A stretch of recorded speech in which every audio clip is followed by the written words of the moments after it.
Қандай да мықты сауда стратегияңыз болмасын, егер де алгоритміңіз жоқ болып, күнделікті үй жұмысын орындап отырмасаңыз, бұл салада табысқа шығу қиын болады.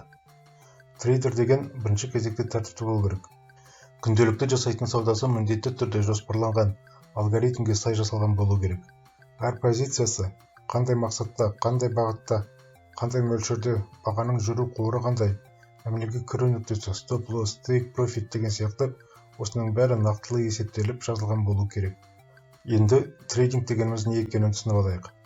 Трейдинг ол бірінші кезекте сауда, нарықтағы сауда. Ал сауда бар жерде сатушылар мен сатып алушылар болады. Екеуінсіз нарықта сауда жүрмейді. Олардың нарықтағы сауда құралдары ол құнды қағаздар, металл, валюталар және тағы басқалары. Аталған сауда құралдарын саудаламас бұрын алдымен оларға анализ жасалады. Бәріміз білеміз, анализ жасаудың екі түрі болады: техникалық және фундаменталды. Техникалық анализ график арқылы жасалса, фундаменталды анализ әлемде болып жатқан жаңалықтарға негізделеді.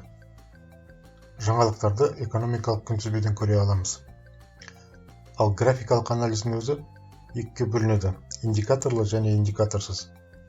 Индикаторлы ол түсінікті.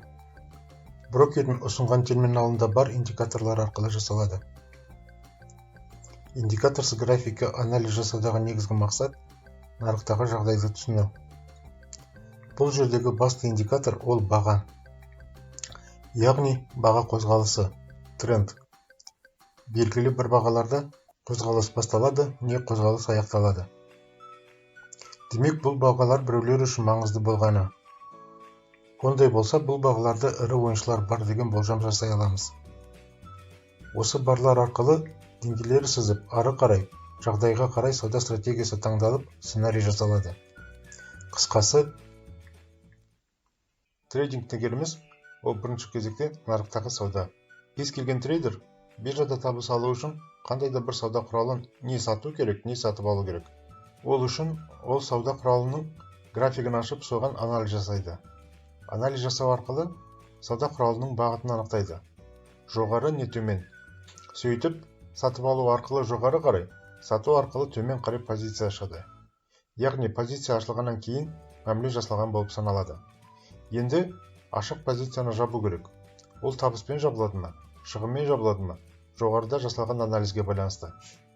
Егер де сауда құралының бағыты дұрыс анықталған болса, позиция табыспен жабылады. Егер де кері бағытта кетсе, позиция шығынмен жабылады. Өстіп, трейдер биржадағы өз табысын алады.